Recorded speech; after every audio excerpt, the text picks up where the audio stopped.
ನಮಸ್ಕಾರ, ಕನ್ನಡ 9ಗೆ ಸ್ವಾಗತ. ನಾನು ಮಾಲಾ ಹಾಸನ್. ಈಗ ಹೆಡ್ಲೈನ್ಸ್. ವ್ಯಾಸನಕೆರೆ ಪ್ರಭಂಜನಾಚಾರ್ಯ ಅವರಿಗೆ 2024ನೇ ಸಾಲಿನ ಪ್ರತಿಷ್ಠಿತ ಕನಕಶ್ರೀ ಪ್ರಶಸ್ತಿ. ಸಚಿವ ಶಿವರಾಜ್ ತಂಗಡಗಿ ಮಾಹಿತಿ. ನವೆಂಬರ್ 18ರಂದು ನಡೆಯಲಿದೆ ಪ್ರಶಸ್ತಿ ವಿತರಣಾ ಸಮಾರಂಭ.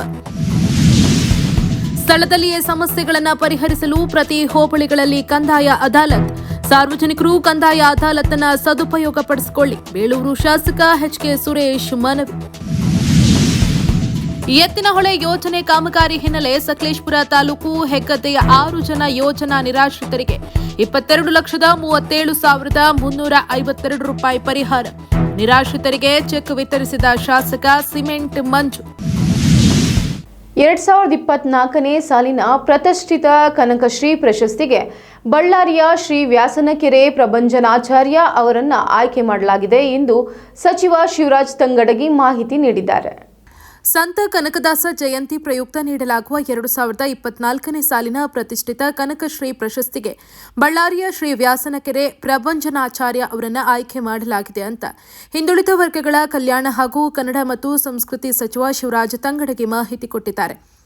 ಸಚಿವರು ಮಾಧ್ಯಮದವರೊಂದಿಗೆ ಮಾತನಾಡಿ, ನವೆಂಬರ್ 18ರಂದು ರವೀಂದ್ರ ಕಲಾಕ್ಷೇತ್ರದಲ್ಲಿ ಆಯೋಜಿಸಿರುವ ಕನಕದಾಸ ಜಯಂತಿ ಸಮಾರಂಭದಲ್ಲಿ ಈ ಪ್ರತಿಷ್ಠಿತ ಪ್ರಶಸ್ತಿಯನ್ನು ಮುಖ್ಯಮಂತ್ರಿ ಸಿದ್ದರಾಮಯ್ಯ ಅವರು ಪ್ರದಾನ ಮಾಡಲಿದ್ದು, ಈ ಪ್ರಶಸ್ತಿಯು 5 ಲಕ್ಷ ರೂಪಾಯಿ ನಗದು, ಕನಕದಾಸರ ಪುತ್ಥಳಿ ಹಾಗೂ ಪ್ರಶಸ್ತಿ ಫಲಕವನ್ನು ಒಳಗೊಂಡಿದೆ ಅಂತ ತಿಳಿಸಿದ್ದಾರೆ.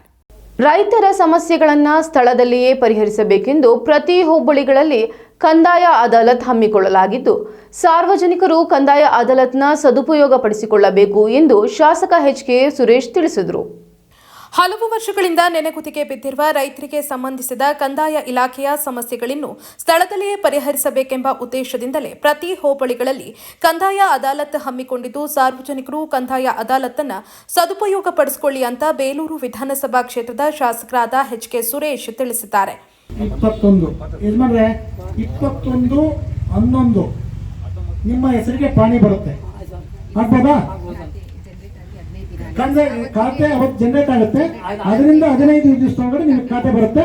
ಆ ಖಾತೆನ ನಮ್ಮ RI ಅವರು ಮತ್ತೆ VA ಅವರಿಬ್ರು ಕರೆಸಿ ಕೊಡ್ತಾರೆ. ನಿಮ್ಮ ನಂಬರ್ ಏನು? ಮೊಬೈಲ್ ನಂಬರು ಇಲ್ವಾ? ನೋಡಮ್ಮ, ಈ ಅಡ್ರೆಸ್ ಕರೆಸಿ ಖಾತೆನ ನೀನೇ ತೆಗೆದುಕೊಡ್ಬೇಕು. ಏನು ಪ್ರಕಾಶ್?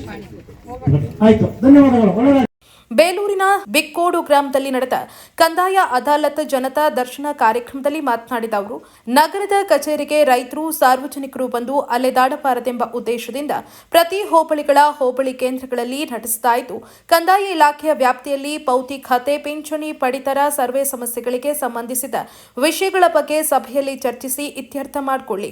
ಸಾಧ್ಯವಾದಷ್ಟು ಸಮಸ್ಯೆಗಳಿಗೆ ಸ್ಥಳದಲ್ಲಿಯೇ ಪರಿಹಾರವನ್ನು ಅಧಿಕಾರಿಗಳಿಂದ ಕೊಡಿಸಲಾಗುತ್ತೆ. ಉಳಿದ ಸಮಸ್ಯೆಗಳಿಗೆ ನಿಗದಿತ ದಿನಾಂಕದಲ್ಲಿ ಪರಿಹಾರ ಕೊಡಲಾಗುವುದು ಎಂದರು. ಇಲಾಖೆಗೆ ಸಂಬಂಧಪಟ್ಟಂತ ಅದಾಲತ್ತು ನಡೀತಾ ಇದೆ. ಅದಕ್ಕೆ ಪೂರಕವಾಗಿ ಸ್ಥಳದಲ್ಲೇ ಪರಿಹರಿಸತಕ್ಕಂತ ತಮ್ಮ ಸಮಸ್ಯೆನ ಆಲಿಸಿ ಇಲ್ಲೇ ಪರಿಹರಿಸತಕ್ಕಂತ ಕೆಲಸನ ಮಾಡೋಣ. ಆದ್ರೆ ಒಂದು ತಮ್ಮಲ್ಲಿ ವಿನಂತಿ ಏನ್ ಮಾಡೋದು ಅಂದ್ರೆ, ನಾವು ಬಂದಿರತಕ್ಕಂತ ಇವತ್ತು ಇರ್ತಕ್ಕಂಥ ಸಭೆ ಏನಕ್ಕೆ, ಅದಕ್ಕೆ ಪೂರಕವಾಗಿದ್ರೆ ಆ ಸಮಸ್ಯೆ ಬಗೆಹರುತ್ತೆ. ಇನ್ನು ಉಳಿದಂತ ಸಭೆದು ಉಳಿದಂತ ಬೇರೆ ಬೇರೆ ಸಮಸ್ಯೆಗಳನ್ನ ಅದನ್ನ ಬೇರೆ ರೀತಿಯಲ್ಲಿ ಬಗೆಹರಿಸೋಣ. ಈ ಸಭೆ ಮುಗಿದ ನಂತರ ಬಗೆಹರಿಸೋಣ. ಆದ್ರೆ ನಾವು ಬಂದಿದ್ದ ಯಾವುದೋ ಕಾರ್ಯಕ್ರಮಕ್ಕೆ ಅದನ್ನ ಬಿಟ್ಟು ಉಳಿದಿದ್ದೆಲ್ಲ ಮಾಡ್ತಕ್ಕಂಥದ್ದು ಬೇಡ, ದಯವಿಟ್ಟು. ಕಾರ್ಯಕ್ರಮದಲ್ಲಿ ತಹಶೀಲ್ದಾರ್ ಮಮತಾ, ತಾಲೂಕು ಕಾರ್ಯನಿರ್ವಹಣಾಧಿಕಾರಿ ವಸಂತ್ ಕುಮಾರ್, ವಲಯ ಅರಣ್ಯಾಧಿಕಾರಿ ಯತೀಶ್, ಬಿಕ್ಕೋಡು ಗ್ರಾಮ ಪಂಚಾಯಿತಿ ಅಧ್ಯಕ್ಷರಾದ ಹೇಮಚಂದ್ರ, ಲಕ್ಕುಂದ ಗ್ರಾಮ ಪಂಚಾಯಿತಿ ಅಧ್ಯಕ್ಷರಾದ ರಾಧಾ ಗಂಗಾಧರ್ ಹಾಗೂ ಅನೇಕ ಅಧಿಕಾರಿಗಳು ಉಪಸ್ಥಿತರಿದ್ದರು. ಎತ್ತಿನಹೊಳೆ ಯೋಜನೆ ಕಾಮಗಾರಿ ಹಿನ್ನೆಲೆ ಸಕಲೇಶಪುರದ ಹೆಗ್ಗದ್ದೆ ವ್ಯಾಪ್ತಿಯ 6 ಜನ ಯೋಜನಾ ನಿರಾಶ್ರಿತರಿಗೆ ಬೆಳೆ ಪರಿಹಾರ ಚೆಕ್ ಅನ್ನು ಶಾಸಕ ಸಿಮೆಂಟ್ ಮಂಜು ವಿತರಿಸಿದರು. ಎತ್ತಿನಹೊಳೆ ಯೋಜನೆ ಕಾಮಗಾರಿ ಹಿನ್ನೆಲೆ ಸಕಲೇಶಪುರ ತಾಲೂಕು ಹೆಗ್ಗದ್ದೆ ಪಂಚಾಯಿತಿ ವ್ಯಾಪ್ತಿಯ 6 ಜನ ಯೋಜನಾ ನಿರಾಶ್ರಿತರಿಗೆ 22,37,352 ರೂಪಾಯಿ ಪರಿಹಾರದ ಚೆಕ್ ಅನ್ನು ಸಕಲೇಶಪುರ ತಾಲೂಕು ಪಂಚಾಯಿತಿಯ ಶಾಸಕರ ಕಚೇರಿಯಲ್ಲಿಂದು ಶಾಸಕ ಸಿಮೆಂಟ್ ಮಂಜು ವಿತರಿಸಿದರು. ಎತ್ತಿನಹೊಳೆ ಯೋಜನೆ ಕಾಮಗಾರಿ ಹಿನ್ನೆಲೆ ಹಲವಾರು ಜನ ಮನೆ ಮತ್ತು ಜಮೀನು ಕಳ್ಕೊಂಡಿದ್ದಾರೆ. ಯೋಜನಾ ನಿರಾಶ್ರಿತರಾಗಿದ್ದು 5 ವರ್ಷಗಳಿಂದ ಸೂಕ್ತ ಪರಿಹಾರ ನೀಡಿಲ್ಲ ಅಂತ ಶಾಸಕರು ಸದನದಲ್ಲಿ ಸರ್ಕಾರದ ಗಮನ ಸೆಳೆದ ಹಿನ್ನೆಲೆಯಲ್ಲಿ ಇಂದು ನಿರಾಶ್ರಿತರಿಗೆ ಪರಿಹಾರ ಒದಗಿಸುವಲ್ಲಿ ಯಶಸ್ವಿಯಾಗಿದ್ದಾರೆ. ಈ ಕಾಮಗಾರಿ ನಡೀತಕ್ಕಂಥ ಸಂದರ್ಭದಲ್ಲಿ ಈ ಭಾಗದ ಹಲವಾರು ರೈತರುಗಳಿಗೆ, ಹಲವಾರು ಸಾರ್ವಜನಿಕರಿಗೆ ಮನೆ ಇರ್ಬೋದು, ಜಮೀನು ಇರ್ಬೋದು ಹಾನಿಯಾಗಿರ್ತಕ್ಕಂಥದ್ದು ನಾನು ಶಾಸಕನಾದ ಮೇಲೆ ನನ್ನ ಗಮನಕ್ಕೂ ಕೂಡ ಬಂದಿದೆ. ಇಂದಿನ ಅಧಿವೇಶನದ ಸಂದರ್ಭದಲ್ಲಿ ನಾನು ನಮ್ಮ ಭಾಗದ ಹಲವಾರು ರೈತರುಗಳಿಗೆ ಅನ್ಯಾಯ ಆಗಿದೆ, ಭೂಮಿನ ಕಳ್ಕೊಂಡಿದ್ದಾರೆ, ತೋಟವನ್ನ ಕಳ್ಕೊಂಡಿದ್ದಾರೆ ಅಂತಕ್ಕಂಥದ್ದನ್ನ ಸರ್ಕಾರಕ್ಕೆ ಮನಮುಟ್ಟೋ ರೀತಿಯಲ್ಲಿ ನಾನು ಅಧಿವೇಶನದಲ್ಲಿ ಗಮನವನ್ನು ಸೆಳೆದಿದ್ದೆ. ಅದರ ಫಲವಾಗಿ ಇವತ್ತು 6 ಜನ ಏನು ಈ ಭಾಗದ ಜಮೀನು ಕಳ್ಕೊಂಡಿರೋದು, ಮನೆ ಕಳ್ಕೊಂಡ ಹಲವಾರು ಜನಗಳಿಗೆ ಹೆಗ್ಗದ್ದೆ ಪಂಚಾಯಿತಿ ವ್ಯಾಪ್ತಿಯಲ್ಲಿ ಪರಿಹಾರವನ್ನು ಕೊಡಿಸೋದ್ರಲ್ಲಿ ನಾವು ಯಶಸ್ವಿಯಾಗಿದ್ವಿ ಅಂತೇಳಿ ಈ ಸಂದರ್ಭದಲ್ಲಿ ಹೇಳ್ತೀನಿ. ಅಧಿಕಾರಿಗಳು ಕೂಡ ನಾನು ಸೂಚನೆ ಕೊಟ್ಟ ರೀತಿಯಲ್ಲಿ ಸರ್ಕಾರಕ್ಕೆ ಗಮನ ಸೆಳೆದಂತ ಸಂದರ್ಭದಲ್ಲಿ ಅದನ್ನು ಕೂಡ ಫಾಲೋ ಅಪ್ ಮಾಡಿದ್ದಾರೆ. ಇವತ್ತು ನಾನು ಅಧಿವೇಶನದಲ್ಲಿ ಗಮನ ಸೆಳೆದ ಫಲವಾಗಿ ಇವತ್ತು 6 ಜನಗಳಿಗೆ ಎಷ್ಟು ಲಕ್ಷ ಬಿಚ್ಚಿಟ್ಟದು 22,30,30,000 ರೂಪಾಯಿ ಪರಿಹಾರನ 6 ಜನಗಳಿಗೆ ಕೊಡಿಸೋದ್ರ ಮುಖಾಂತರ ನಮ್ಮ ಭಾಗದ ರೈತರ ಧ್ವನಿಯಾಗಿ ಕೆಲಸವನ್ನ ಮಾಡ್ತಾ ಇದ್ದೀನಿ. ಹಲವಾರು ವರ್ಷ ಕಳೆದ 5 ವರ್ಷಗಳಿಂದ ಪ್ರಯತ್ನವನ್ನ ಮಾಡ್ತಾ ಇದ್ರು. ಇವತ್ತು ಅವರುಗಳಿಗೆ ಒಂದು ಪರಿಹಾರ ಸಿಗ್ತಕ್ಕಂಥ ಕಾಲ ಕೂಡು ಬಂದಿದೆ ಅಂತ ಹೇಳಿದ್ರು ಕೂಡ ತಪ್ಪಾಗಲಾರದು. ಈ ಭಾಗದ ಇನ್ನೂ ಹಲವಾರು ರೈತರುಗಳಿಗೆ ಪರಿಹಾರವನ್ನ ಸರ್ಕಾರದ ವತಿಯಿಂದ ಕೊಡಬೇಕು. ಮಾನ್ಯ ಜಲಸಂಪನ್ಮೂಲ ಸಚಿವರಾದಂತಹ DK ಶಿವಕುಮಾರ್ ಸಾಹೇಬರು ಕೂಡ ಕಳೆದ 2-3 ಸಭೆಗಳಲ್ಲೂ ಕೂಡ ಗಮನಕ್ಕೆ ತಂದಿದ್ದೀನಿ. ಈ ಭಾಗದ ಮೂಲಭೂತ ಸೌಕರ್ಯಕ್ಕೆ ಸಂಬಂಧಪಟ್ಟಂಗೆ ನಮ್ಮ ಭಾಗದ ರೈತರು, ಬಡವರು, ನಿರ್ಗತಿಕರಿಗೆ ಆಗಿರ್ತಕ್ಕಂಥ ಅನ್ಯಾಯದ ಬಗ್ಗೆ ನಾನು ಸರ್ಕಾರದ ಗಮನವನ್ನು ಸೆಳೆದಿದ್ದೀನಿ. ಮಾನ್ಯ DK ಶಿವಕುಮಾರ್ ಸಾಹೇಬರು ಸ್ಪಂದಿಸ್ತೀನಿ ಅಂತಕ್ಕಂಥ ಮಾತನ್ನು ಕೂಡ ಕೊಟ್ಟಿದ್ದಾರೆ. ಈ ಭಾಗದ ಅನುದಾನವನ್ನು ಕೂಡ ಮೂಲಭೂತ ಸೌಕರ್ಯಕ್ಕೆ ಒದಗಿಸ್ಕೊಡ್ತೀನಿ ಅಂತಕ್ಕಂಥ ಮಾತನ್ನು ಕೊಟ್ಟಿದ್ದಾರೆ. ಆದಷ್ಟು ಶೀಘ್ರವಾಗಿ ಈ ಕ್ಷೇತ್ರದ ಜನತೆಯ ಹಿತದೃಷ್ಟಿಯಿಂದ ಮೂಲಭೂತ ಸೌಕರ್ಯಕ್ಕೆ ಸಂಬಂಧಪಟ್ಟಂಗೆ ಅನುದಾನ ಇರಬಹುದು, ಈ ಭಾಗದ ಹಲವಾರು ರೈತರುಗಳಿಗೆ, ಸಾರ್ವಜನಿಕರಿಗೆ ಆಗಿರತಕ್ಕಂಥ ಅನ್ಯಾಯಕ್ಕೆ ಪರಿಹಾರ ಕೊಡಿಸೋ ನಿಟ್ಟಿನಲ್ಲಿ ಸರ್ಕಾರ ಕ್ರಮ ಕೈಗೊಳ್ಳಬೇಕು ಅಂತ ಈ ಮೂಲಕ ಮನವಿಯನ್ನು ಮಾಡ್ತಾ ಇದ್ದಾರೆ.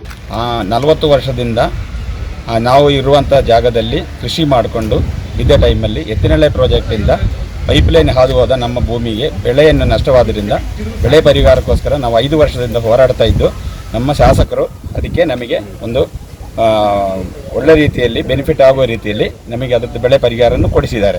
ಈ ವೇಳೆ executive engineer DH Venkatesh, assistant executive engineer Mohammed Iqbal, Vivek ji, BJP ಕಾರ್ಯಕರ್ತರು ಮುಂತಾದವರು ಹಾಜರಿದ್ದರು.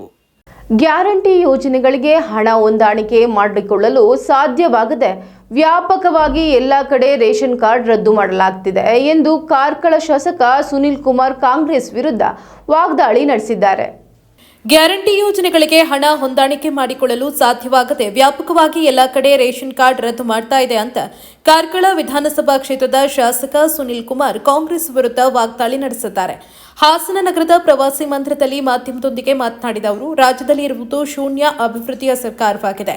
ಹಗರಣಗಳ ಸರ್ಕಾರ, ಭ್ರಷ್ಟ ಸರ್ಕಾರ. ಉಪಚುನಾವಣೆ ಫಲಿತಾಂಶ ಬಂದ ನಂತರ ಮುಖ್ಯಮಂತ್ರಿ ಸ್ಥಾನವನ್ನು ಸಿದ್ದರಾಮಯ್ಯ ಕಳೆದುಕೊಳ್ಳುತ್ತಾರೆ. 3 ಸ್ಥಾನವನ್ನು ಬಿಜೆಪಿ ಅಭ್ಯರ್ಥಿಗಳು ಗೆಲ್ಲುತ್ತಾರೆ. ಈ ಸೂಕ್ಷ್ಮ ಕಾಂಗ್ರೆಸ್ಗೆ ಗೊತ್ತಾಗಿರೋದ್ರಿಂದ ತಮ್ಮ ಶಾಸಕರನ್ನ ಹಿಡಿದಿಟ್ಟುಕೊಳ್ಳೋದಕ್ಕೆ ಆಗದೆ ನಮ್ಮ ಮೇಲೆ ಬೊಟ್ಟು ಮಾಡ್ತಿದ್ದಾರೆ ಅಂತ ಆರೋಪಿಸಿದರು. ವೈಯಕ್ತಿಕ ಟೀಕೆಗಳು, ವೈಯಕ್ತಿಕ ದ್ವೇಷಗಳು ಸಾರ್ವಜನಿಕ ಬದುಕಿನಲ್ಲಿ ಒಳ್ಳೆಯದಲ್ಲ. ಸಭ್ಯತೆಯನ್ನ ಮೀರಿ ಯಾರೂ ಕೂಡ ನಡ್ಕೊಳ್ಬಾರ್ದು. ಸಾರ್ವಜನಿಕರು ಇವತ್ತಿನ ದೃಶ್ಯ ಮಾಧ್ಯಮದ ಮುಖಾಂತರ ಎಲ್ಲದನ್ನೂ ಕೂಡ ವೀಕ್ಷಣೆ ಮಾಡ್ತಾನೆ ಇರ್ತಾರೆ. ಸಭ್ಯತೆ ಎನ್ನುವಂಥದ್ದು ಎಲ್ಲ ಮನುಷ್ಯರಿಗೂ ಕೂಡ ಇರಬೇಕು. ವಿಚಾರ ಆಧಾರವಾಗಿ ಮಾತಾಡಬೇಕೇ ವಿನಃ ವೈಯಕ್ತಿಕವಾದಂತಹ ಟೀಕೆಗಳು, ವೈಯಕ್ತಿಕವಾದಂತಹ ಸಭ್ಯತೆಯನ್ನ ಮೀರಿ ಮಾತನಾಡುವಂಥದ್ದು ಮತ್ತು ನಾವು ಆಡಳಿತ ಪಕ್ಷದಲ್ಲಿ ಇದೀವಿ ಎನ್ನುವ ಕಾರಣಕ್ಕೋಸ್ಕರ ದ್ವೇಷಗಳನ್ನ ಮಾಡ್ತಾ ವ್ಯಕ್ತಿಗಳನ್ನ ಟಾರ್ಗೆಟ್ ಮಾಡುವಂತ ಪ್ರವೃತ್ತಿ ಈ ಸರ್ಕಾರದಲ್ಲಿ ಹೆಚ್ಚಾಗಿದೆ. ಸಾರ್ವಜನಿಕ ಬದುಕಿನಲ್ಲಿ ಎಲ್ಲದನ್ನು ಕೂಡ ಎಚ್ಚರಿಕೆಯಿಂದ ಗಮನಿಸಬೇಕು. ಇದು ಒಳ್ಳೆಯದಲ್ಲ. ಇವತ್ತು ಅವ್ರು ಆಡಳಿತದಲ್ಲಿ ಇರ್ತಾರೆ, ನಾಳೆ ನಾವು ಆಡಳಿತದಲ್ಲಿ ಇರ್ತೀವಿ. ಯಾವ ಸಂದರ್ಭದಲ್ಲೂ ಕೂಡ ಈ ರೀತಿಯಾದಂತಹ ಸಭ್ಯತೆಯ ಮೀರಿದ ವರ್ತನೆ ಅಥವಾ ವೈಯಕ್ತಿಕ ದ್ವೇಷದ ರಾಜಕಾರಣ ಒಳ್ಳೆಯದಲ್ಲ ಅಂತ ನನ್ನ ಅನಿಸಿಕೆ. ಉಪಚುನಾವಣೆಯ ಬಳಿಕ ಈ ಸರ್ಕಾರದಲ್ಲಿ ಮುಖ್ಯಮಂತ್ರಿಯ ಸ್ಥಾನವನ್ನ ಸಿದ್ದರಾಮಯ್ಯ ಕಳ್ಕೊಳ್ತಾರೆ. 3 ಸ್ಥಾನಗಳನ್ನ ಇಂಡಿಯಾ ಅಭ್ಯರ್ಥಿಗಳು ಗೆಲ್ತಾರೆ. ಈ ಸೂಕ್ಷ್ಮ ಅವರಿಗೆ ಗೊತ್ತಾಗಿದ್ರಿಂದ ಹೈಕಮಾಂಡ್ಗೆ ಬಿಜೆಪಿಯ ಮುಖಾಂತರ ಪರೋಕ್ಷವಾದಂತಹ ಸಂದೇಶವನ್ನು ಅವರು ಕೊಟ್ಟಿದ್ದಾರೆ. ನಾವಂತೂ ಸರ್ಕಾರ ರಚನೆಯನ್ನು ಮಾಡಲಿಕ್ಕೆ ಬಿಜೆಪಿ ಮುಂದಾಗೋದಿಲ್ಲ. ತನ್ನ ಶಾಸಕರನ್ನ ಹಿಡಿದಿಟ್ಕೊಳ್ಬೇಕು ಅನ್ನುವ ಕಾರಣಕ್ಕೆ ಸಿದ್ದರಾಮಯ್ಯ ಇವತ್ತು ತಮ್ಮ ಶಾಸಕರಿಗೆ ಪರೋಕ್ಷವಾಗಿ ಬಿಜೆಪಿಯ ಮುಖಾಂತರ ಆಫರ್ ಅನ್ನು ಕೊಡುವಂತ, ನಮ್ಮ ಹೆಗಲ ಮೇಲೆ ಬಂದೂಕನ್ನ ಇಟ್ಕೊಂಡು ಅವರಿಗೆ ಹೈಕಮಾಂಡ್ಗೆ ಗುಂಡಾರಿಸುವಂತ ಪ್ರಯತ್ನವನ್ನ ಈ ಆಫರ್ ಮುಖಾಂತರ ಮಾಡ್ತಿದ್ದಾರೆ. ತಮ್ಮ ಶಾಸಕರನ್ನ ಹಿಡಿದಿಟ್ಕೊಳ್ಳಿಕ್ಕೆ ಹಣದ ಆಮಿಷವನ್ನ ಕೊಡುವಂತ ದುಸ್ಥಿತಿ ಇವತ್ತು ಕಾಂಗ್ರೆಸ್ಸಿಗೆ ಬಂದಿರುವಂತದ್ದು ನಾಚಿಕೆಗೇಡಿನ ಸಂಗತಿ. ಅವ್ರು ತಮ್ಮ ಕುರ್ಚಿಯನ್ನು ಉಳಿಸ್ಕೊಳ್ಳಿಕ್ಕೆ ಹಿಂದುಳಿದ ವರ್ಗದ ಅಸ್ತ್ರ, ಅಹಿಂದದ ಅಸ್ತ್ರ, ಇವತ್ತು ಹಣದ ಆಫರ್ನ ಅಸ್ತ್ರ, ಇದೆಲ್ಲದನ್ನು ಕೂಡ ಸಿದ್ದರಾಮಯ್ಯ ಬಳಸ್ಕೊಳ್ತಾ ಇದ್ದಾರೆ. ರೇಷನ್ ಕಾರ್ಡ್ಗಳನ್ನ ಸರ್ಕಾರ ರದ್ದು ಮಾಡ್ತಾ ಇರುವಂತದ್ದು, ಗ್ಯಾರಂಟಿ ಯೋಜನೆಗಳಿಗೆ ಹಣವನ್ನ ಹೊಂದಾಣಿಕೆ ಮಾಡಿಕೊಳ್ಳಲಿಕ್ಕೆ ಸಾಧ್ಯ ಆಗದೆ ವ್ಯಾಪಕವಾಗಿ ಎಲ್ಲ ಕಡೆಗಳಲ್ಲಿ ರೇಷನ್ ಕಾರ್ಡ್ಗಳನ್ನ ಸರ್ಕಾರ ರದ್ದು ಮಾಡ್ತಾ ಇದೆ. ಬಿಪಿಎಲ್ ಕಾರ್ಡ್ಗಳನ್ನ ಗುರಿಯಾಗಿಸಿಕೊಂಡು ಸುಮಾರು 11 ಲಕ್ಷಕ್ಕೂ ಹೆಚ್ಚು ರೇಷನ್ ಕಾರ್ಡ್ಗಳನ್ನು ಈಗಾಗಲೇ ರದ್ದು ಮಾಡಿದ್ದಾರೆ. ಇನ್ನು ನಿಂತಿಲ್ಲ, ಈ ಪ್ರಕ್ರಿಯೆಗಳು ಮುಂದುವರಿತಾ ಇದೆ. ಇದರ ಪರಿಣಾಮವಾಗಿ ಕೇಂದ್ರ ಸರ್ಕಾರದ ಮತ್ತು ರಾಜ್ಯ ಸರ್ಕಾರದ ಹಲವು ಯೋಜನೆಗಳು ಇದರಿಂದ ವಂಚಿತರಾಗ್ತಾರೆ ಬಡವರು. ಇದನ್ನ ಬಿಜೆಪಿ ಫೋಟೋ ತೋರಿಸ್ಕೊಂಡು ಅವ್ರಿಗೆ ಉಳಿದವರಿಗೆ ಸಂದೇಶ ಕೊಡುವಂತ ಪ್ರಯತ್ನ ಮಾಡಿದ್ದಾರೆ. ಮತ್ತೆ ಸಿದ್ದರಾಮಯ್ಯ ಯಾವತ್ತೂ ಕೂಡ ಹಿಂಗೆ ಮಾಡ್ತಾ ಇದ್ದಿದ್ದು. ತನ್ನ ಚೇರ್ ಭದ್ರ ಆಗ್ತಿಲ್ಲ ಅನ್ನುವಂತ ಅಭದ್ರತೆ ಬಿಜೆಪಿಯಿಂದ ಕಾಡ್ತಾ ಇರೋದಲ್ಲ, ತನ್ನ ಕುರ್ಚಿಯ ಅಭದ್ರತೆ ಹೈಕಮಾಂಡಿನಿಂದ ಮತ್ತು ಸಚಿವ ಸಂಪುಟದ ಸಹೋದ್ಯೋಗಿಗಳಿಂದ ಇವತ್ತು ಅವರಿಗೆ ಅಭದ್ರತೆ ಕಾಡ್ತಾ ಇದೀವಿ. ನಾವಂತೂ ಏನ್ ಹೇಳ್ತಾ ಇದ್ದೀವಿ, ನಾವ್ ಹೇಳ್ತಾ ಇರುವಂತದ್ದು ನೀವು ಹಗರಣಗಳನ್ನು ಮಾಡ್ತಾ ಇದ್ದೀರಿ, ಅದಕ್ಕೆ ಜಾಗ ಬಿಡಿ ಅಂತ. ಇದೇ ವೇಳೆ ಬಿಜೆಪಿ ಜಿಲ್ಲಾಧ್ಯಕ್ಷ ಸಿದ್ದೇಶ್ ನಾಗೇಂದ್ರ, ಜಿಲ್ಲಾ ಪ್ರಧಾನ ಕಾರ್ಯದರ್ಶಿ ಅಮಿತ್ ಶೆಟ್ಟಿ, ಮುಖಂಡರಾದ ರೇಣುಕುಮಾರ್, ನಗರಸಭೆ ಮಾಜಿ ಅಧ್ಯಕ್ಷ ಆರ್ ಮೋಹನ್, ಮುಖಂಡರಾದ ಎಚ್ಎನ್ ನಾಗೇಶ್, ಶೋಭನ್ ಬಾಬು ಇತರರು ಉಪಸ್ಥಿತರಿದ್ದರು. ಈಗ ಚಿಕ್ಕದೊಂದು ವಿರಾಮ. ಚಾರ್ಧಾಮ ಪ್ರವಾಸ ಮಾಡಲು ಸುವರ್ಣ ಅವಕಾಶ. ಹಾಸನದ ಪ್ರತಿಷ್ಠಿತ ಟ್ರಾವೆಲ್ ಈಸಿ ವತಿಯಿಂದ 13 ದಿನಗಳ ಚಾರ್ಧಾಮ ಪ್ರವಾಸ ಯಾತ್ರೆಯನ್ನ ಆಯೋಜಿಸಲಾಗಿದ್ದು, ಕೇದಾರನಾಥ, ಉತ್ತರಕಾಶಿ, ಯಮುನೋತ್ರಿ, ರುದ್ರಪ್ರಯಾಗ, ಋಷಿಕೇಶ, ಹರಿದ್ವಾರ, ಅಕ್ಷರಧಾಮ, ಕುತುಬ್ ಮಿನಾರ್ಗೆ ತೆರಳಿ ಅಲ್ಲಿನ ಯಾತ್ರಾ ಸ್ಥಳಗಳಿಗೆ ಭೇಟಿ ನೀಡಲಾಗುವುದು. ಯಾತ್ರೆಯಲ್ಲಿ ನಿಮಗೆ ಬೇಕಾಗುವಂತಹ ಊಟ, ತಿಂಡಿ ಹಾಗೂ ರೂಮ್ ವ್ಯವಸ್ಥೆ ಮತ್ತು ನುರಿತ ಅನುಭವಿ ಗೈಡ್ಗಳು ನಿಮ್ಮ ಜೊತೆಯಲ್ಲಿರುತ್ತಾರೆ. ಯಾತ್ರೆಯ ವೆಚ್ಚ ಹಾಗೂ ಹೆಚ್ಚಿನ ಮಾಹಿತಿಗಾಗಿ ಹಿಂದೆ ಸಂಪರ್ಕಿಸಿ 9591027265. ವಿರಾಮದ ನಂತರ ನ್ಯೂಸ್ಗೆ ಸ್ವಾಗತ. ಸಕಲೇಶಪುರದ ಐತಿಹಾಸಿಕ ಶಿರಡಿ ಗಡಿ ಚೌಡೇಶ್ವರಿ ದೇವಸ್ಥಾನದ ಬ್ರಹ್ಮಕಲಶೋತ್ಸವಕ್ಕೆ ಶೀಘ್ರ ಚಾಲನೆ ನೀಡಲಾಗುವುದು ಎಂದು ಶಾಸಕ ಸಿಮೆಂಟ್ ಮಂಜು ತಿಳಿಸಿದರು. ಸಕಲೇಶಪುರ ತಾಲೂಕು ಹಾನುಬಾಳು ಹೋಬಳಿ ಶಿರಾಡಿ ಗ್ರಾಮದ ಶ್ರೀ ಚೌಡೇಶ್ವರಿ ದೇವಸ್ಥಾನದ ಬ್ರಹ್ಮ ಕಲಶೋತ್ಸವ ಆಗಿ 32 ವರ್ಷಗಳಾಗಿದೆ. ಅಷ್ಟಬಂಧ ಇಲ್ಲದೆ ಅಭಿಷೇಕ ಮಾಡೋದಕ್ಕಾಗ್ತಾ ಇಲ್ಲ ಅನ್ನೋದನ್ನ ಅರ್ಚಕರು ಶಾಸಕರ ಗಮನಕ್ಕೆ ತಂದ ಹಿನ್ನೆಲೆ ಶಾಸಕರು ಸಕಲೇಶಪುರ ತಹಶೀಲ್ದಾರ್ ಮತ್ತು ಲೋಕೋಪಯೋಗಿ ಇಲಾಖೆ ಅಧಿಕಾರಿಗಳನ್ನ ದೇವಸ್ಥಾನಕ್ಕೆ ಕರೆಯಿಸಿ ಸಭೆ ನಡೆಸಿದ್ರು. ಸಭೆಯಲ್ಲಿ ದೇವಸ್ಥಾನದಲ್ಲಿ ನೂತನವಾಗಿ ಹೈಟೆಕ್ ಶೌಚಾಲಯ, ಗ್ರಿಲ್ಸ್, ಕಾಂಪೌಂಡ್, ನೂತನ ಅಡುಗೆ ಕೋಣೆ, ತಡೆಗೋಡೆ, ಸ್ನಾನಗೃಹ, ಬಲಿಪೀಠದ ನವೀಕರಣ ಮುಂತಾದ ಕಾಮಗಾರಿಗಳು ತಕ್ಷಣ ಆಗಬೇಕು. ದಿನಗಳ ಕಾಲ ನಡೆಯುವ ಬ್ರಹ್ಮಕಲಶೋತ್ಸವ ಅದ್ದೂರಿಯಾಗಿ ಆಗಬೇಕು ಅಂತ ತಾಕೀತು ಮಾಡಿದ್ರು. ಸ್ವಚ್ಛತೆ ದೃಷ್ಟಿಯಿಂದ ಶೌಚಾಲಯ ಮತ್ತೆ ಇಲ್ಲಿ ಬಲಿಪೀಠವನ್ನ ಬಲಿ ಕೊಡ್ತಕ್ಕಂಥ ಜಾಗದಲ್ಲಿ ಸ್ವಚ್ಛತೆಯನ್ನು ಕಾಪಾಡೋ ದೃಷ್ಟಿಯಿಂದ ಜನಗಳಿಗೆ ಅಡಿಗೆ ಮಾಡಲಿಕ್ಕೆ ವ್ಯವಸ್ಥೆಗಳಿಲ್ಲ, ಮತ್ತೆ ಮಹಿಳೆಯರು ಬಂದಂತಹ ಸಂದರ್ಭದಲ್ಲಿ ಸ್ನಾನಗೃಹಗಳಿಲ್ಲ. ಇದ್ರ ಬಗ್ಗೆ ನಾವು ತಹಸೀಲ್ದಾರ್ ನೇತೃತ್ವದಲ್ಲಿ ಭೇಟಿ ಕೊಟ್ಟಿದ್ದೇವೆ. ಇಲ್ಲಿ ಬಂದಾಗ ಬೇರೆ ಬೇರೆ ಮೂಲಭೂತ ಸೌಕರ್ಯಕ್ಕೆ ಸಂಬಂಧಪಟ್ಟಂಗೆ ಹಲವಾರು ಕೆಲಸಗಳಾಗಬೇಕಾದ್ರೆ ನಮ್ಮ ಗಮನಕ್ಕೆ ಬಂದಿದೆ. PWD ಅಧಿಕಾರಿಗಳನ್ನ ಕರ್ಕೊಂಡು ಒಂದು ಎಸ್ಟಿಮೇಷನ್ ಮಾಡಿಸ್ತಾ ಇದ್ದೀವಿ. ಆದಷ್ಟು ಶೀಘ್ರವಾಗಿ ಬರ್ತಕ್ಕಂಥ ಈ ಭಕ್ತಾದಿಗಳಿಗೆ ಸ್ನಾನಗೃಹ ಇರ್ಬೋದು, ಶೌಚಾಲಯ ಇರ್ಬೋದು, ಮೊಟ್ಟ ಮೊದಲನೇದಾಗಿ ಅದನ್ನ ವ್ಯವಸ್ಥೆಗಳನ್ನ ಮಾಡಬೇಕು. ಮತ್ತೆ ಇಲ್ಲಿ ಬಂದಂಥ ಸಂದರ್ಭದಲ್ಲಿ ಮಳೆಗಾಲದಲ್ಲಿ ಅಡಿಗೆ ಮಾಡಲಿಕ್ಕೆ ಜಾಗ ಇಲ್ಲ.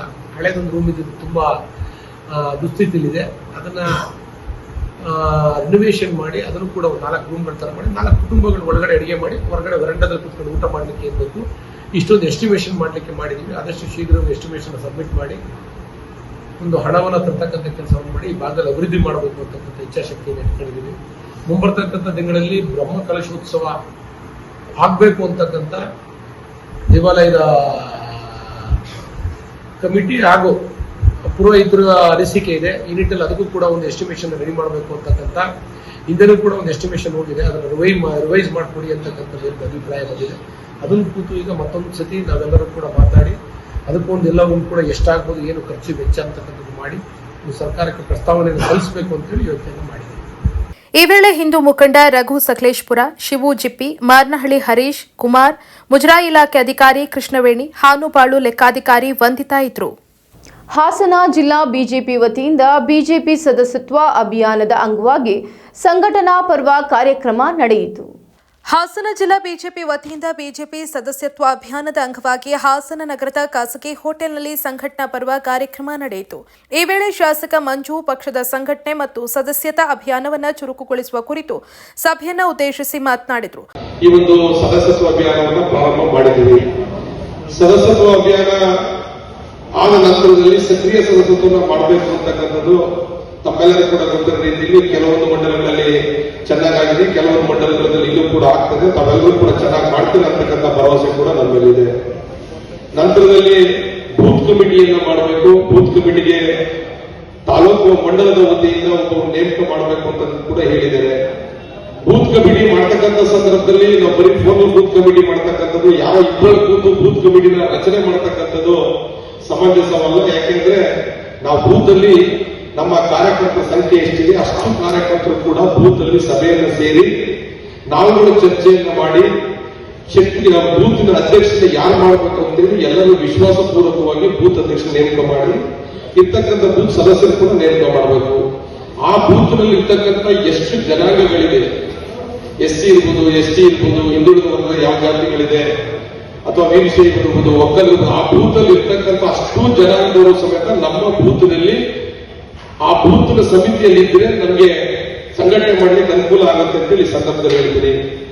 ಇವತ್ತು ತಮ್ಮೆಲ್ಲರೂ ಕೂಡ ಗೊತ್ತಿರ್ಬೋದು, ಸಕಲೇಶ್ಪುರ, ಬೇಲೂರು, ಹಾಸನದಲ್ಲಿ ಚೆನ್ನಾಗಿದೆ. ಉಳಿದಿನ ತಾಲೂಕುಗಳಲ್ಲೂ ಕೂಡ ನಾವು ಸದಸ್ಯತ್ವ ಅಭಿಯಾನ ಜೊತೆಗೆ ಸಕ್ರಿಯ ಸದಸ್ಯರು ಮಾಡಬೇಕಾದ ಅನಿವಾರ್ಯತೆ ಇದೆ. ಏಕೆಂದ್ರೆ ಮುಂಬರ್ತಕ್ಕಂಥ ದಿನಗಳಲ್ಲಿ ನಾವು ಮೂರು ತಾಲೂಕಿನೆಲ್ಲ ಎಲ್ಲದನ್ನೂ ಕೂಡ ನಾವು ಚುನಾವಣೆಯಲ್ಲಿ ಗೆಲ್ಲಬೇಕು. ಮುಂಬರ್ತಕ್ಕಂಥ ಚುನಾವಣೆಗಳು ಕಾರ್ಯಕರ್ತರ ಚುನಾವಣೆ ಇದೆ. ಜಿಲ್ಲಾ ಪಂಚಾಯತಿ, ತಾಲೂಕ್ ಪಂಚಾಯತಿ, ನೆಕ್ಸ್ಟ್ ಪುರಸಭೆ, ಪಟ್ಟಣ ಪಂಚಾಯತಿ, ಗ್ರಾಮ ಪಂಚಾಯತಿ ಬರುತ್ತೆ. ನಾವು ಕಾರ್ಯಕರ್ತರಿಗೆ ಅಧಿಕಾರವನ್ನು ಕೊಡಬೇಕು ಅಂತಾದ್ರೆ ಬೂತ್ ಕಮಿಟಿಯನ್ನು ಯಶಸ್ವಿ ಮಾಡಲೇಬೇಕು. ನಾನು ಈಗ ಒಳಗಿಸ್ಬಿಡ್ದೆ ಇರೋದೇ 20 ಜನ ಅಂತ. ತಾವು ಮೆಂಬರ್ಶಿಪ್ ನಾನು ಹೇಳ್ತಾ ಇರ್ತಕ್ಕಂಥ ನಿಮ್ ಬೂತ್ ಅಲ್ಲಿ ಕೂಡ ನಮ್ಮ ಕಾರ್ಯಕರ್ತರು ಪಕ್ಕದ ಬೂತಲ್ಲೂ ಕೂಡ ಮೆಂಬರ್ಶಿಪ್ ನ ಮಾಡಬಹುದು. ಮಾಡಿರ್ತಕ್ಕಂಥ ಡಾಟಾವನ್ನು ಕೂಡ ಪಾರ್ಟಿಗೆ ಕೊಟ್ಟರೆ ಅದರಿಂದ ಕೂಡ ಸಕ್ರಿಯ ಸದಸ್ಯರು ಆಗಲಿಕ್ಕೆ ಅವಕಾಶ ಇದೆ. ಕೆಲವೊಂದು ಮುಸ್ಲಿಮ್ಸ್ ಏನಾದ್ರೂ ಬೂತ್ಗಳಲ್ಲಿ ನಮ್ಗೇನಾಗುತ್ತೆ ಸಕ್ರಿಯ ಸದಸ್ಯರು ಮಾಡಕ್ಕಲ್ಲ. ಕೆಲವೊಂದು ಬೂತಲ್ಲಿ ಬೇರೆ ಜನಗಳಿರ್ತಕ್ಕಂಥ ಜಾಗದಲ್ಲಿ ತಾವು ಮಾಡಬಹುದು. ಸಭೆಯಲ್ಲಿ ಕಾರ್ಕಳ ಶಾಸಕ ಹಾಗೇನೇ ಬಿಜೆಪಿ ರಾಜ್ಯ ಪ್ರಧಾನ ಕಾರ್ಯದರ್ಶಿ ಸುನೀಲ್ ಕುಮಾರ್, ಹಾಸನ ಬಿಜೆಪಿ ಜಿಲ್ಲಾಧ್ಯಕ್ಷ ಸಿದ್ದೇಶ್, ನಾಗೇಂದ್ರ, ಪ್ರಧಾನ ಕಾರ್ಯದರ್ಶಿಗಳು, ಇನ್ನಿತರ ಮುಖಂಡರು, ಅಧ್ಯಕ್ಷರು, ಪದಾಧಿಕಾರಿಗಳು ಉಪಸ್ಥಿತರಿದ್ದರು. ಕೆಎಸ್ಆರ್ಟಿಸಿಯನ್ನ ಬಡವರ ಸಾರಿಗೆ ಎಂದೇ ಕರೆಯಲಾಗುತ್ತದೆ. ಅಂತಹ ಕೆಎಸ್ಆರ್ಟಿಸಿ ಹಾಸನ ನಿಗಮ ಪ್ರಾಮಾಣಿಕವಾಗಿ ಪ್ರಯಾಣಿಕರಿಗೊಂದು ಒಳ್ಳೆ ಸುದ್ದಿಯನ್ನ ಕೊಟ್ಟಿದೆ. ಅದೇನು ಅಂತೀರಾ? ಈ ಸ್ಟೋರಿ ನೋಡಿ. ನೀವು ಬಸ್ ಹತ್ತಿದ ಕೂಡಲೇ ಮುಂದೆ ಬನ್ನಿ, ಇನ್ನು ಮುಂದೆ ಬನ್ನಿ ಅಂತ ನಗುತ್ತಲೇ ಕಂಡಕ್ಟರ್ ನಿಮ್ಮನ್ನ ಮಾತಾಡಿಸ್ಕೊಂಡು ಕೇಳೋದು ಟಿಕೆಟ್ ತಗೊಳ್ಳಿ ಅಂತ. ಆದರೆ ನಿಮ್ಮ ಬಳಿ ಟಿಕೆಟ್ ಪಡೆಯೋಕೆ ಇರೋದು 100, 200 ಅಥವಾ 500.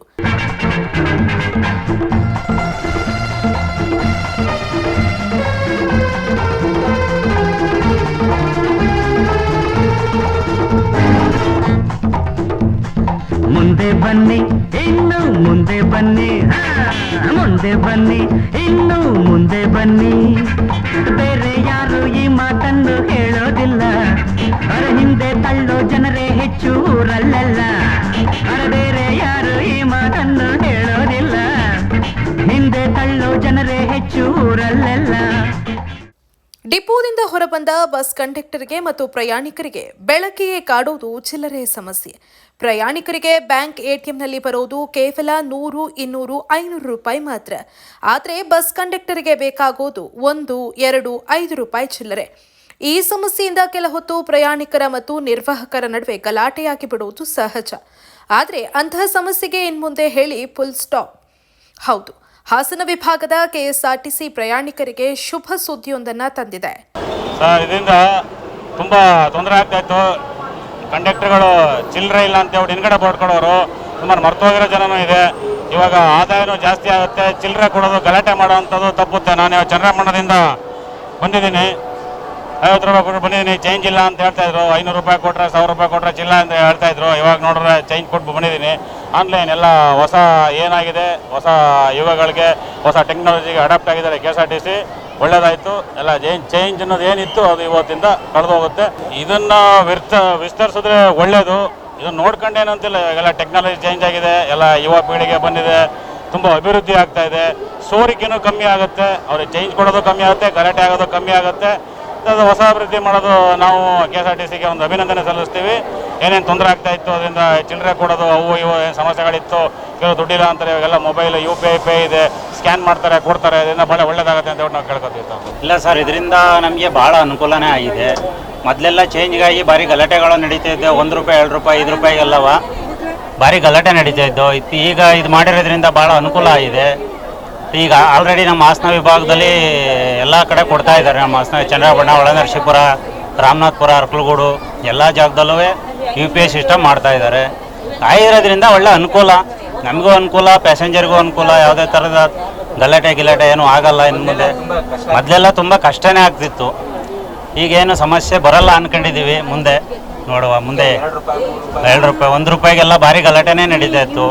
ಕೆಲವೆಲ್ಲ ಮಾರಾಮಾರಿ ಎಲ್ಲ ನಡೆದಿದೆ. ಹಾಗಾಗಿ ನೋಡುವ ಮುಂದೆ ಹೆಂಗೆ ನಡೀ. ಆದಾಯ ಅಷ್ಟೇ ಇರುತ್ತೆ. ಆದಾಯ ಏನು ಮಾಮೂಲಿ, ಈಗ ಟಿಕೆಟ್ ದುಡ್ಡು ಕೊಟ್ಟು ತಗೋತಿದ್ರೆ UPI ಮಾಡ್ತಾರೆ, ಸೇಮ್ ಇರುತ್ತೆ. ಆದಾಯದ್ದೇನು ಇದಾಗಲ್ಲ ಸರ್. ಆನ್ಲೈನ್ ಬಂದಮೇಲೆ ಕಂಡಕ್ಟರ್ಗಳಿಗೆ, ಸ್ವಲ್ಪ ನಿರ್ವಾಹಕರಿಗೆ ಭಾಳ ತುಂಬ ಈಸಿ ಅನಿಸುತ್ತೆ ಸರ್. ಯಾಕೆ ಅಂದರೆ ಚಿಲ್ಲರೆ ತೊಂದರೆ ಫಸ್ಟು ನಿಲ್ಲುತ್ತೆ.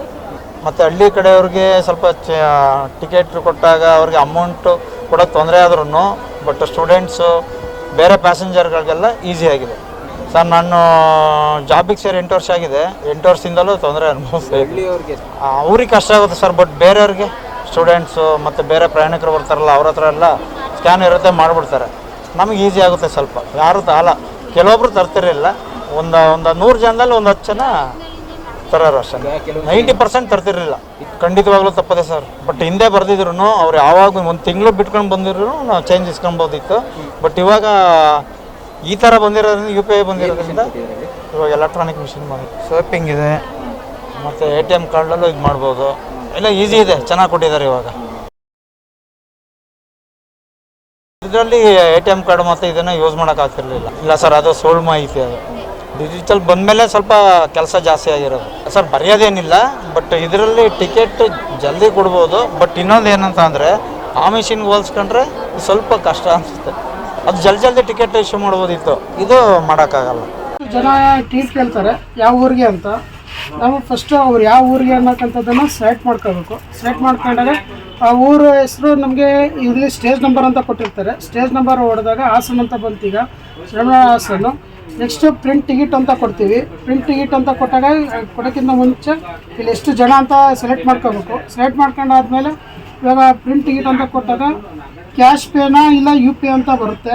ಇವಾಗ UPI ಅಂತ ಆಯಿತು ಅಂದರೆ, UPI ಅಂತ ಕೊಡ್ತು ಅಂದರೆ ನೋಡಿ UPI ಸ್ಕ್ಯಾನಿಂಗ್ QR ಕೋಡ್ ಬಂತು.